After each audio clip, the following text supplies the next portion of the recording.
Welcome to Marketing, Media, and Money, your go-to podcast for proven profitable strategies, secrets, and resources from industry experts and global influencers to help you scale your business, shorten your learning curve, and stand out in a crowded, noisy marketplace. Here's your host, award-winning marketing and media strategist and international speaker, Patty Farmer. Hello, everyone, and welcome to this week's episode of the Marketing, Media, and Money podcast. I'm really excited today to talk about a topic that I'm going to say I've even struggled with myself, but I'm getting better all the time. And it is something that I think a lot of other people may struggle with too. So what we're going to talk about today is about the powerful impact that storytelling has on a personal and professional level, and how you could take the same story and craft different versions to keep your stories fresh and engaging for different audiences while still remaining true to yourself and to who you are. And with that, I have an amazing guest today who I'm going to say probably does it better than anybody I have ever met.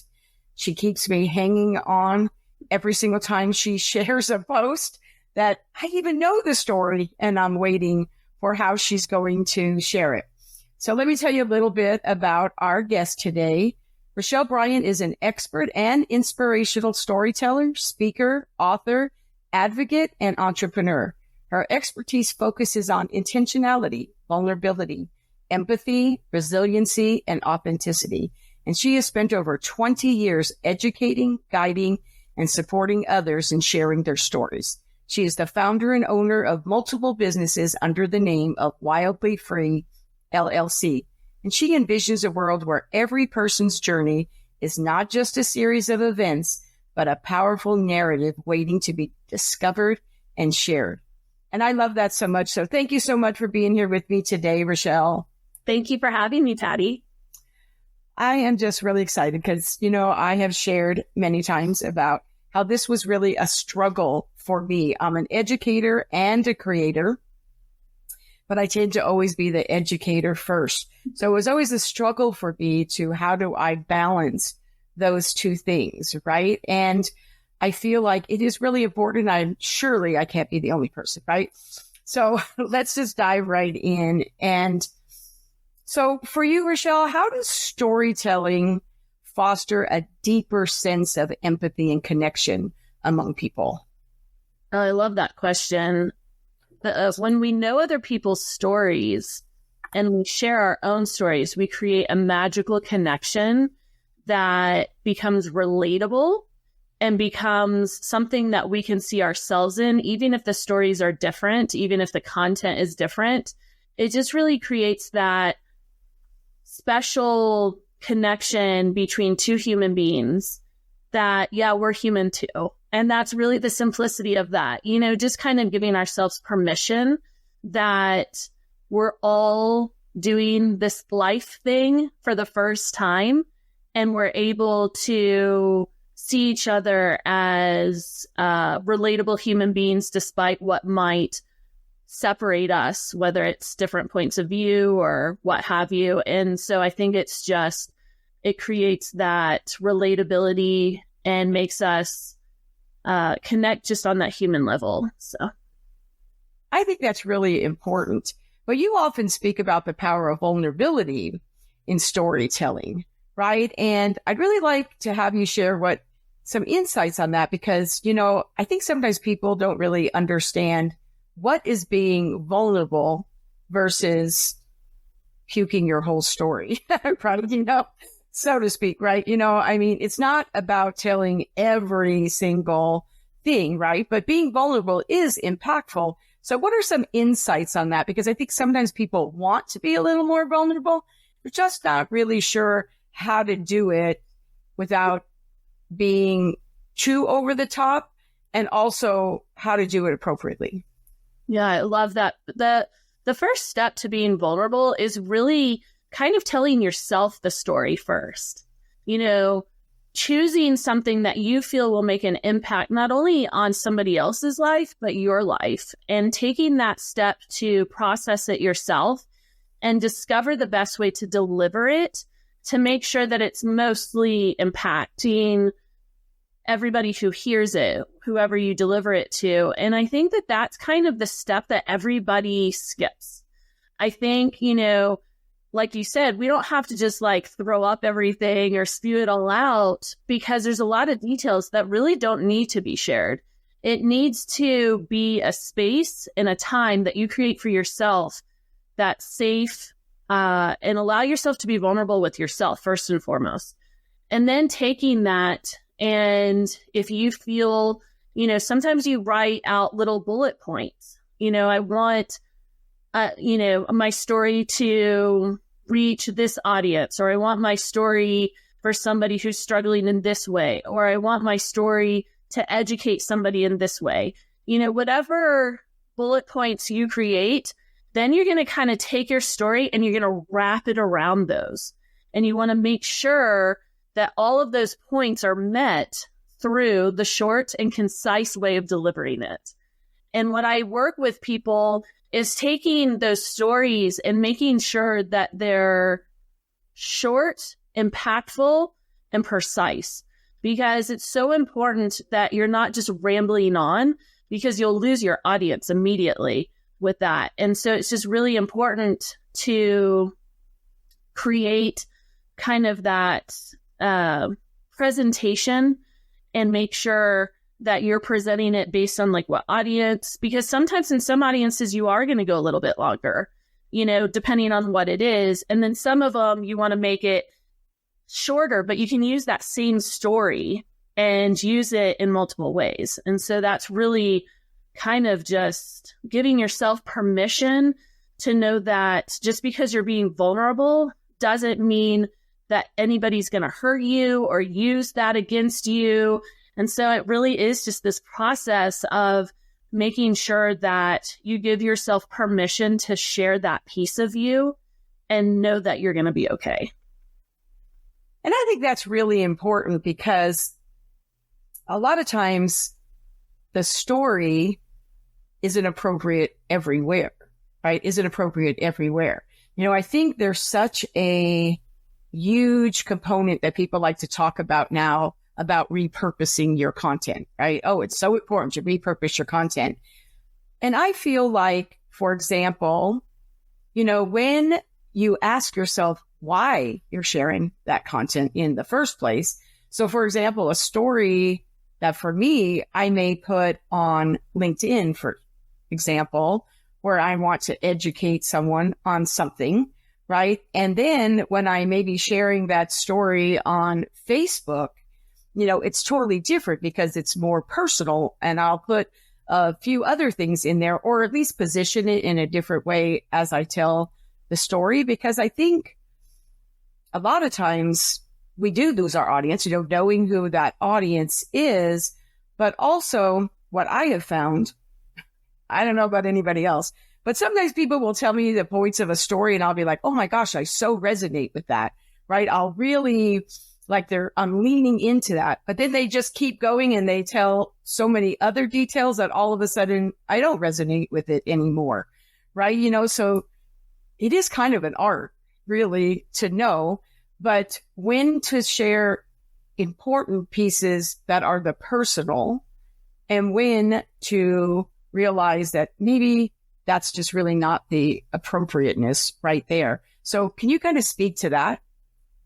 Absolutely. So, sharing your story isn't all about just like those super personal, vulnerable pieces. Telling your story is just taking a part of who you are and repurposing it. You lived the story. That was one purpose. And now you're going to tell it for other purposes. And so taking that, so if we talk about something professional, for instance, and we talk about maybe relating, sales is a good example. You have a story about like a sales experience that you had, whether you were the one delivering it or receiving it, and creating that story around that and hitting up on points that would be impactful. Like, for instance, if you're training somebody, always greet somebody, use their name, all of those kind of like sales skills that you have. And so then you could take that same story And you could use it on a personal level and maybe talk about more of the like touchy-feely aspects of it, because your audience is something like a group of people that, you know, are wanting to learn how to connect on a deeper level with people. So maybe it's not so much a sales thing, but it's like connecting on a deeper level. And so you can just use that crossing over and over and over again. And really it's about choosing the right words. Words are something that I absolutely love, as you know. I do. So creating kind of like a vocabulary for your professional way of storytelling and creating a vocabulary for your personal way of storytelling, and choosing those proper words to make that greater impact. And that's really like such a huge key component to that crossover in terms of making sure that you're using, I mean, you can use that same story and make separate impacts and make separate lessons and make separate, you know, situations where people can relate to it differently. So it's really just making sure that you have kind of like your toolbox. And are you grabbing your professional toolbox? Are you grabbing your personal toolbox? And also there's a third toolbox, and that's like where that crossover is, where you can deliver it both professionally and personally. And that's kind of my favorite toolbox. That's kind of where I resonate because of being an educator. I love having that educational and that personal touchy-feely all at once. So that's kind of the toolbox that I always use frequently. I really love that, because when I was thinking about what I wanted to talk about, because obviously I've known you for a while and I know you pretty well, right? And so really thinking about what was the essence of you that I wanted to share, right? Really what I wanted my audience to get. And when I was thinking about asking you, you know, how would people integrate storytelling, I caught myself saying, you know what? Integrate might be a word if I was on LinkedIn. But when I'm talking about Rachelle, it's really not about integrating. When I think about you, I thought a better word, because you're talking about words, would be weaving. Weaving it into rather than integrating, right? You know? And so I really understand, you know, what you're saying there. And I know, like, for myself, I know that when I decided to share that my marketing company, that we specialize in working with women, right? When I said that, and I remember sharing that, I remember first sharing it on LinkedIn, and I remember the response I got. But when I shared it on other platforms that were a little bit more personal, I remember sharing it in a way that I shared the story of how I have 6 daughters and come from a family of 5 girls. And so I resonate so much that I love women, right? You know, and I love everything about them, the drama, the hormonal stuff and everything. And that is why I really love working with women on their marketing. I had 2 different sets of responses, right? Because, you know, the people on LinkedIn, they may not really care about that. But the people that I were talking to, the women I was talking to on Facebook, they were like, oh my gosh, Penny, that so resonates with me. So I remember we had just had a conversation about storytelling when I did that. And I remember when I did it thinking, what would Rachelle do? and I remember it isn't about positioning, because in marketing, a lot of times it is about positioning.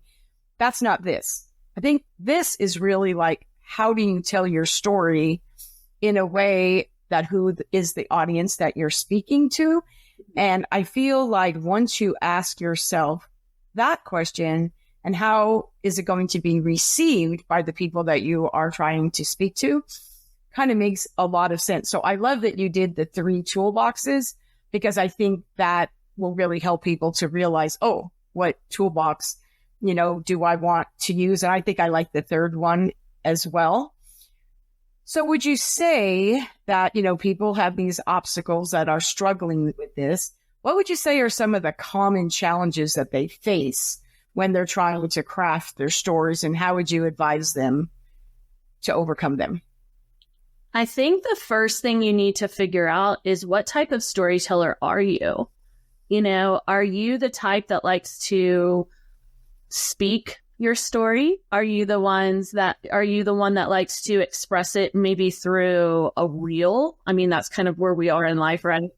Are you the type of person that likes to type it out? Do you like to do short little snapshots of your story, like through social media?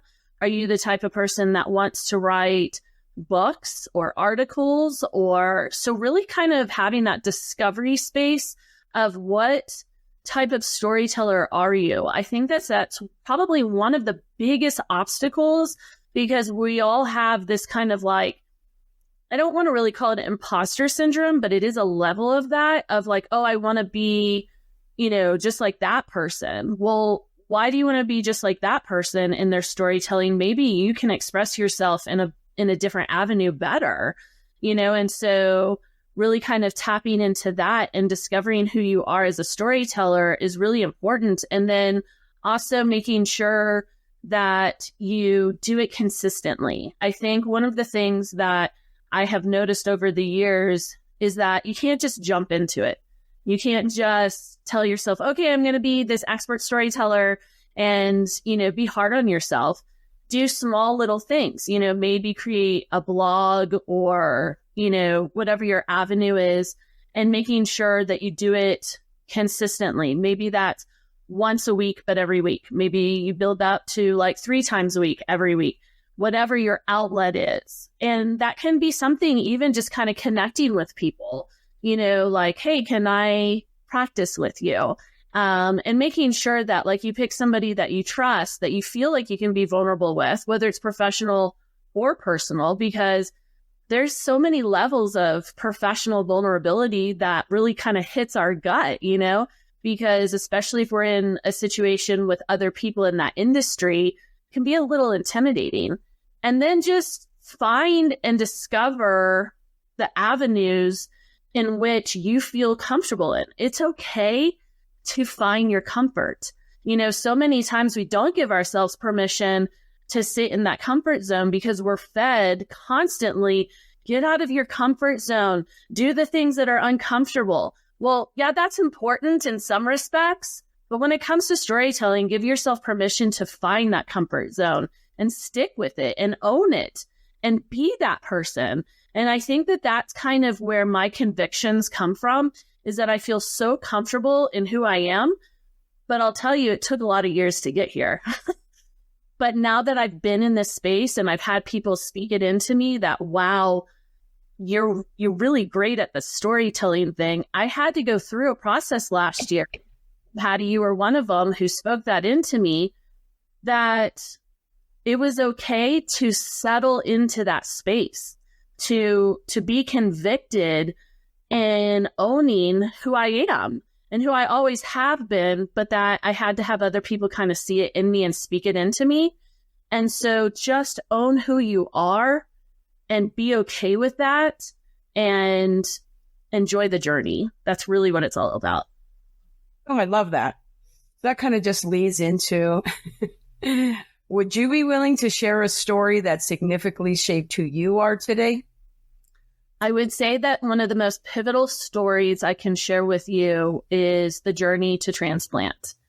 And being a kidney transplant recipient of almost 4 years, I'm about to celebrate my anniversary, it really impacted me because it showed me to not sweat the small stuff. I was a high achiever beforehand in terms of being really hard on myself. And the journey to transplants, especially during 2020, added elements to the difficulty of the journey in of itself. I was diagnosed at age 16 with something called polycystic kidney disease. And I was told at 16 years old, live your life until you're 40, because that's when you're going to die. And that was really difficult for me to navigate, because I was about to graduate high school. Like, what kind of future was I going to have? All the things. And half of me defined myself that way silently. And the other half said, nope, I'm going to beat that age 40. So that was kind of the stubbornness. And it really led me into just trying to live that normal life, getting married, having kids, and I'll figure it out later. That was kind of my attitude, you know? I didn't want it to define me. And then once that 40th birthday came up, I was like, nope, you didn't get me at 40. And that 41st birthday came up and I said, you didn't get me there. And then knowing that when I hit that level where I was ready to start that transplant process and everything, if I could tell you in the short amount of time, the setbacks that I had, where it was like, I got to that point and then I got pushed 20 steps back. And I got to the point and I got pushed 100 steps back. I mean, the obstacles were insane. And I'm actually about to release my first book about it. So you'll have to read the book about it because it really goes into those defining moments that defined who I am. I always say there was a pre-transplant Rachelle and a post-transplant Rachelle. And then reaching that point, I hit age 42 and I got the call and they said, we're good to go. And I was like, yeah, we are. That's 2 years later than what the doctors told me. And then I had another setback 2 days later. It was ridiculous. And then lo and behold, August 27th came and that was my magical day where I really feel like I was given a second gift of life.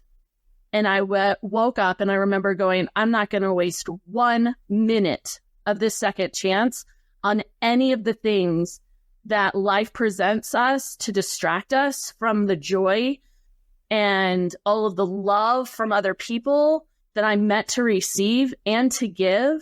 And it was just such a huge defining moment for me. And it's just been the most amazing roller coaster for the last 4 years. That's powerful. You know, not everybody has as big an impactful story as that, right? You know, not everybody has. And one of the things that popped up for me when I was listening to it is that I think sometimes when people hear stories from people that are really powerful stories, like the one that you just shared, we're so touched, right? You know, and it makes an impact on us too when we hear it, because we take so many things for granted, right? That when somebody else shares a story, we're like, wow, like what can I get out of that story that I didn't have to go through the story, which is what to me is one of the most profound things about storytelling, right? But what about the person who says, you know what, I've pretty much had a great life. You know, I mean, I had 2 parents. I was raised fabulously. I haven't had any trauma in my life, right? You know, what kind of story can I tell to that would be impactful? Because I've just had a normal life with no major trauma. I've just lived my life and got married, have, you know, 2.5 kids, you know, whatever and stuff. And they just have a great life. I mean, are they thinking to themselves, well, I don't really have a story? What would you tell them? Everybody has something. Sometimes we have to tap into that. And it's not so much about, oh, I've had a great life, you know, no trauma, da, da, da. It's also about resonating with the people that maybe also haven't had the big traumas or the big overcomings or whatever. That's an audience too. You know, your audience doesn't always have to be an audience full of people looking to hear a huge traumatic story that was overcome. They want to relate to somebody that maybe is like, yeah, okay, you know, vanilla isn't bad, you know, like it's okay to be vanilla. And that validates their story, you know, so it's not always about having these huge stories, and you don't always have to have a story about overcoming or something that was like hugely transformational. You can talk about, you know, steps of how I got through college, you know, and it doesn't have to have big ups and downs. It can just be, you know, this is what I experienced. This is how I did it, or, you know, whatever the subject is. That was just the first one that came to mind. And so your audience is full of a diverse group of people. And maybe that person needs to hear that being vanilla isn't bad or isn't like limiting them. And so you're giving them permission in your story of that. So tapping into those stories of, you know, I didn't really ever have to overcome something big, but we all have something, whatever that degree is, you get to validate that person or people. That makes sense. I think it makes a lot of sense because, one of the things that I find is I do a lot of relatability with women because that's my audience, right? And specifically women who are 40 plus, right? But when I share a story about like something about my kids, like, I can't even tell you how many times, if I had $1 for every time somebody would say to me, Patty, you have some of the greatest stories about raising your kids. Like, you should write a book about that. I'm like, who would care about that? But what I have found is sometimes the stories, I think about them and I'll think, well, you know what? That actually could relate to something in business too. I remember one time my daughter coming home and just being so overwrought because some boy that she liked, didn't like her, whatever, like some other girl, whatever. And she was just like beside herself. And I remember this particular day, I don't know why I'm thinking of this story, but whatever. And I remember taking her into the bathroom and I said, flush the toilet, but when you flush it, I want you to go next. And she's like, what? And I had her do it. Like, and at first she was kind of crying, but I had her do it over and over until she was laughing over it. Right. And then I think about, well, how many times in business do you like want to work with somebody and they end up hiring somebody else? Same thing. Flush the toilet. Next. There is an abundance of people out there. Not everybody is going to be your person, and that's okay. And so I am finding that some of the things that I just did raising my children are just the everyday stories that people can relate to those. And it's really easy to just think about, well, how does that affect us in business too? Right. So for me, that's where I have found it the easiest for me, not to say it would be for somebody else.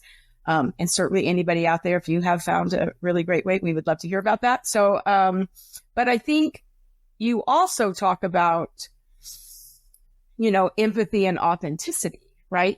So how do you maintain the authenticity of the story when you're adapting it to like different platforms or different audiences, right? Because you're telling this story. And again, like I said earlier, you're not going to tell it the same on LinkedIn as Facebook, as Instagram, or even in your email or other ways that we actually, do that. So how do we maintain that authenticity while sharing? I think really knowing what your mission and your vision in your storytelling is allows you to always circle back to that point of authenticity and making sure that it always supports who you are and who you're convicted in being. And so really sitting in your purpose of why you are even telling stories to begin with is what it's kind of like, what's the best way of putting it?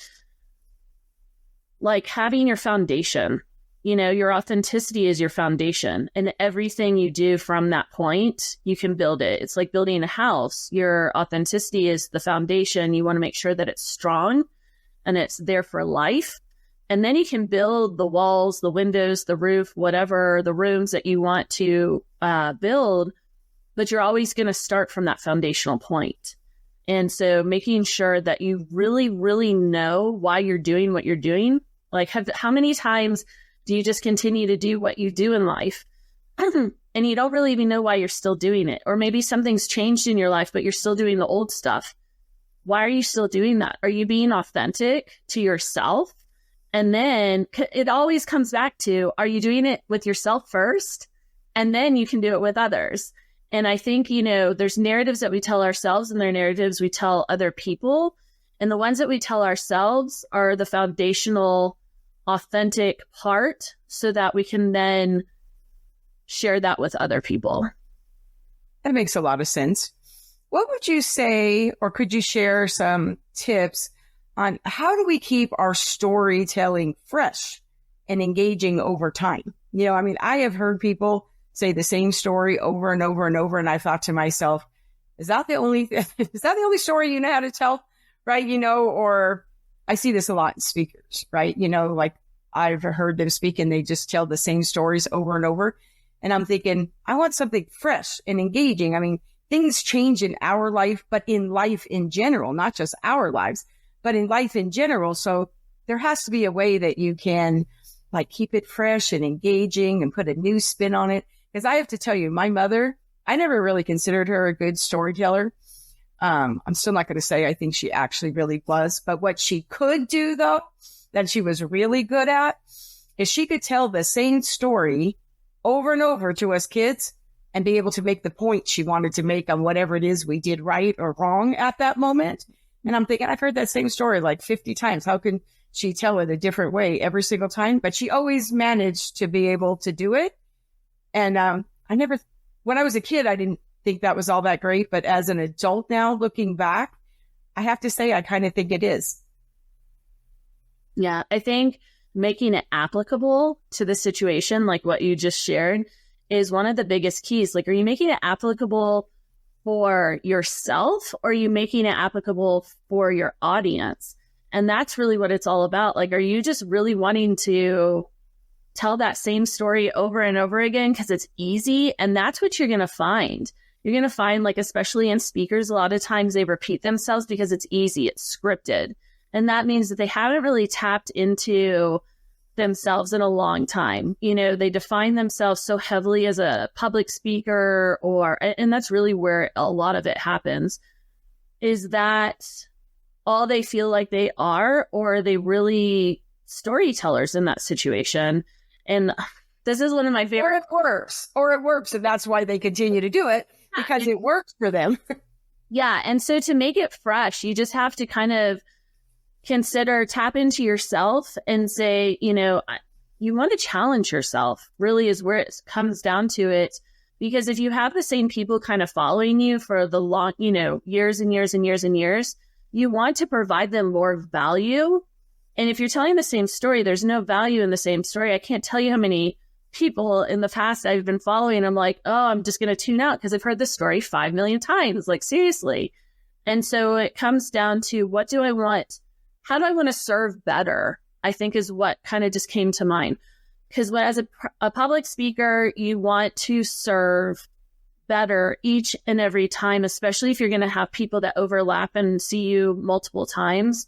And so it really needs to come from a place of serving others rather than just serving kind of like, oh, okay, I'm going to go up there, I'm going to do the same thing, and that's going to be easy. And yeah, I'll connect with a few new people, and then I'll just go on and get my next speaking engagement. And so keeping it fresh is just really, where is your serving heart coming from? I think is where I want to land. No, that makes sense. I think also, like, I know that when I became a speaker, oh my gosh, so long ago, but when I first did, storytelling was really hard. What stories do I use? But over time, one of the things that I realized is, at least for me, is that I can have this signature talk, right? You know, this is the thing I'm known for, right?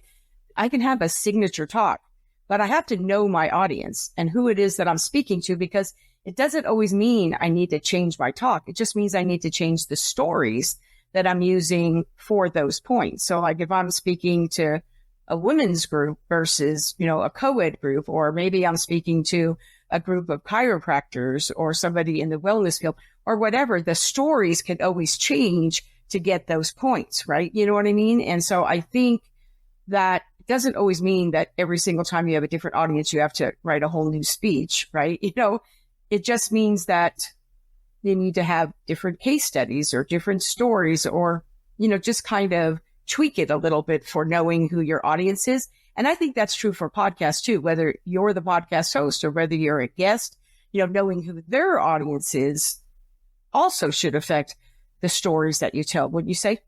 Right. Yeah. And the way that your tone and delivery is also 2 points that I wanted to bring up. You can tell almost the same exact story, but the way that you deliver it, it's like, what kind of wrapping paper are you going to put it in? You know, I'm a very visual person, so I'm going to talk in visuals. But like, if it's something that's, you know, a group of women, for instance, you want to speak in a tone that is very receivable, if that's even a word. And you want to speak in a tone where they feel heard and valued and seen and all of those things, versus if I was in a room full of guys, I would totally deliver it and use different tone, because it would be kind of like, here are your bullet points. And then with women, I would probably do touchy-feely, but I could have the same story, right? And so it's kind of just tapping into all of that and making sure that, like you said, the audience is imperative. I would not, like the podcast I've been on, I have to know, you have to do your research. That's really what it comes down to. You need to dive into, who are you delivering this podcast to? You know, are you talking to a bunch of people that are wanting to receive one thing versus another? Definitely would not talk about the same things if I was, you know, delivering something math science-y to somebody that's like more, you know, English, you know, delivering those kind of subjects. And so it's just something where you have to know what you're stepping into. Which I think leads us to something else that you said is very important to you, which is intentionality. Right? You know, so this is kind of like a version of that. Like, what role does intentionality play in effective storytelling? And how do you cultivate that quality? Because some people just aren't really all that, you know, intentional. Now, me and you, we're very strategic, and intentionality is super. I think I automatically do it without even thinking about it. But for not everybody does that, right? You know, so where is the role that intentionality would play here? And if it's not something that you are, how would you cultivate that? I think being intentional is protecting your energy. And that has a big part in storytelling. You know, you're delivering all of these personal and professional parts of yourself, and those are sacred. And so first and foremost, I would make sure that if you get invited to do something, whether, you know, it's public speaking or a podcast, does it support who you are and what you're wanting to achieve? And really, like, is it in total alignment? You know, I feel like a lot of times we compromise ourselves by just saying yes to everything. We're so eager beavers, you know, yes, yes, yes, yes. And then we get so drained, you know, and that can be personally or professionally. I've been guilty of it on so many levels in the past, and really kind of making sure you have that. Everything's going to circle back to spend some time with yourself. Figure out what you want. You know, we're in such a busy society that we feel like the more we do, the better we are at whatever we're doing. And that could not be further from the truth. You know, think about something that maybe you need to step out of and what that extra time is going to give you, and how you can step into other things in a more full capacity. And so taking that personal inventory of what matters to you most, it's kind of like a pie chart. Do you remember making those kind of in school where you got to color them in, and, you know, is based on math usually, but you can think of your life as a math equation of, you know, do I want half of my time, half of my energy to go to family? And then what do I do with the other 50% on my professional pie chart, or, you know, whatever it is that you want to do? And you'll see that even the smallest choices can make the greatest impacts. And so what I do, and this is just a personal share, is that every couple of weeks, every month or so, I take a personal inventory. So that's what you do with your business, right? Or you should be doing with your business. And we have these questions where we ask ourselves, what worked, what didn't work, and what do we want to try again? Or what do we want to try that's something new, or continue to do again? And so maybe creating just a short little template for your own life, and saying what worked this month, and do it consistently, because your life is shifting and so are your narratives. And that's really important. Oh, I love that you said the word narrative. So looking forward, how do you see the role of storytelling changing in both personal and professional spheres? Because I think what we used to see in storytelling, what we're seeing right now, what do you think the future holds as far as like trends? I mean, nobody knows what the future holds, but I mean, from a trend point of view, how do you see it shifting or changing? Do you think people are going to embrace it even more? Like, what are you seeing? Because I know that you work with a lot of people doing this and stuff, but what are you seeing for the future? I think one of the things, and that's kind of what shifted me into this space of teaching people about storytelling, is that we're starting to give ourselves more permission to do so. It used to be something that was so natural.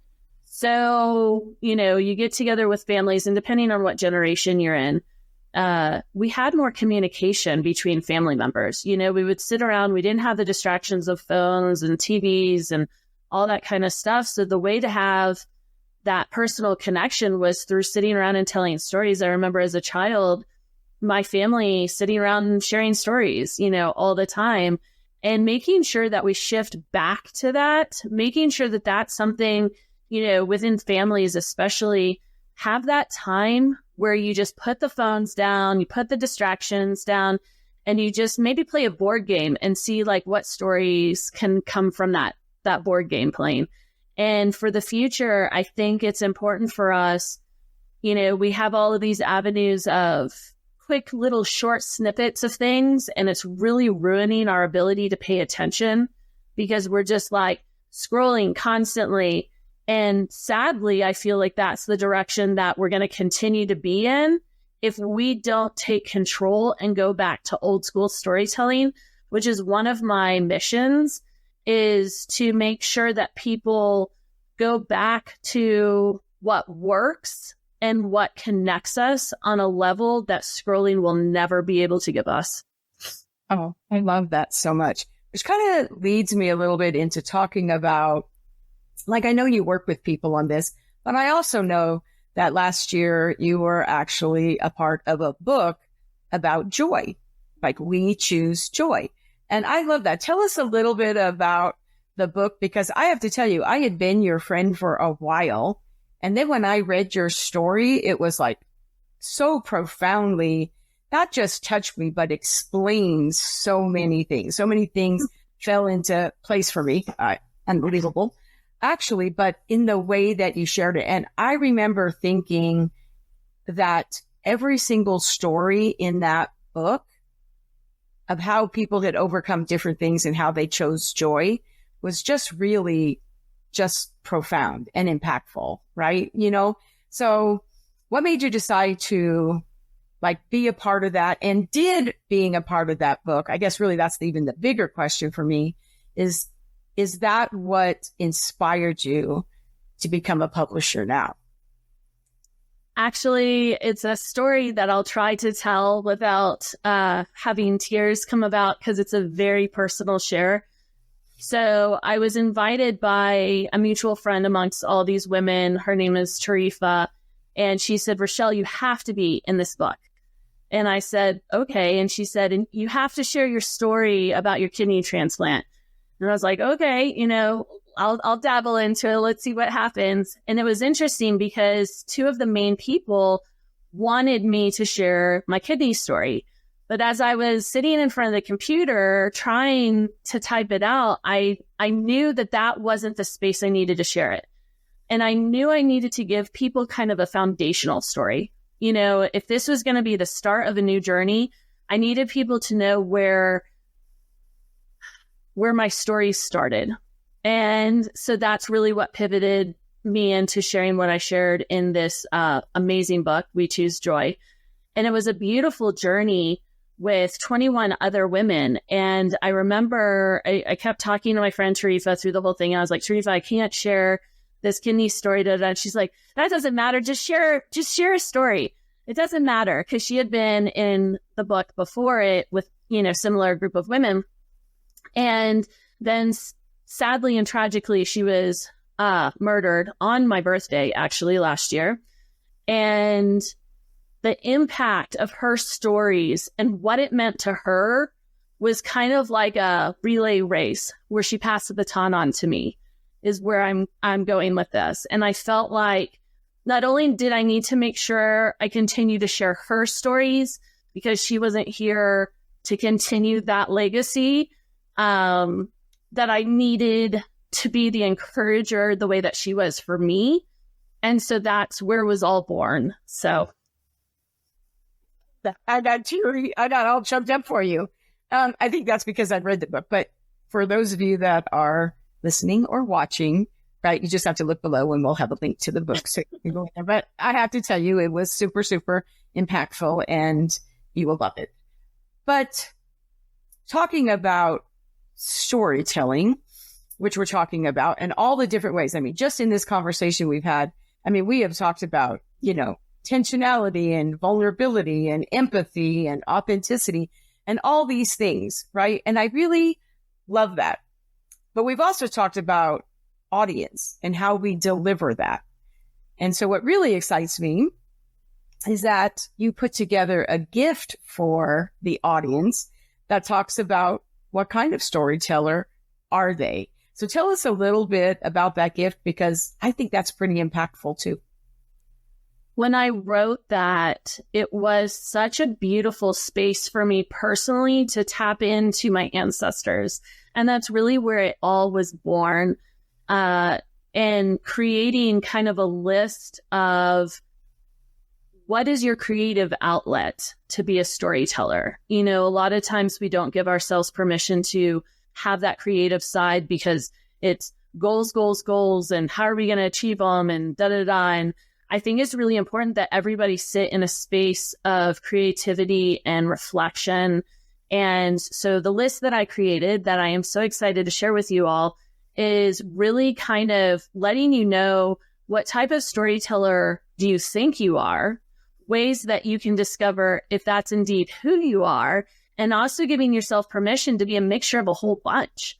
And so you don't have to just have one type of storytelling running through your veins. You can give yourself permission to go, oh, I'm a bunch of these. Or on the flip side, what do I want to be better at? Give yourself maybe a challenge. It's fun to stay convicted in who you are, but it's also fun to go, who do I want to be, or what do I want to dabble into and be, creative. A lot of times people, say, oh, I'm not good on social media. Well, what makes you think you're not good on social media? Have you ever tried it? So maybe you can create like a challenge for yourself of, I'm going to kind of just dip my toes in and see if I like this. Because if you don't like it, don't keep doing it. Like if you're a public speaker and you go, I don't really like this, don't keep doing it. Give yourself permission to keep pivoting. And that's what life is all about. Just pivot, pivot, pivot. And that list, I hope, just really kind of outlines it for you all, that it's a self-discovery worksheet, really. So it's fun. What I actually loved about it, wasn't just that you outlined the 10 types of storyteller, right? And for the reasons that you just said. What I loved about it was the next page. So had the reflection questions. The reflection questions were powerful. I mean, I really got a lot of insights into myself when I just allowed myself to really think about them. They were powerful, really, like those questions. And I think that the two things combined really will help a lot in, like you said, maybe somebody finds that they're two, but they really want to be this. I think once they read the reflection questions and kind of answer those, it will actually help them to know that, you know what, this may be something that you do want to know, but maybe this isn't the season. Like maybe it's like, you know what, that is something I want to do, but right now I'm going to hone the skill on this and then I'll come back to that. But I have to tell you, I know that I found that I am two, and there's two others I really want to dabble at. But I also know that if I tried to hone all of them at the same time, it wouldn't be so easy for me. And so going through the reflection questions helped me to know the when, the where, which to do first, and whatever. Not to say everybody will have that experience, but I will say that I love that you added that piece to it, because I think that sometimes when we see like questions, we read it, and it's kind of like sometimes when you take those like quizzes and you're like, oh, what are you? And you just answer like, what's the first thing that comes to your mind? Well, maybe the first thing that comes to your mind is what maybe somebody's told you. Maybe that's something that somebody else told you that you are. So you just kind of think you are because other people have told you that.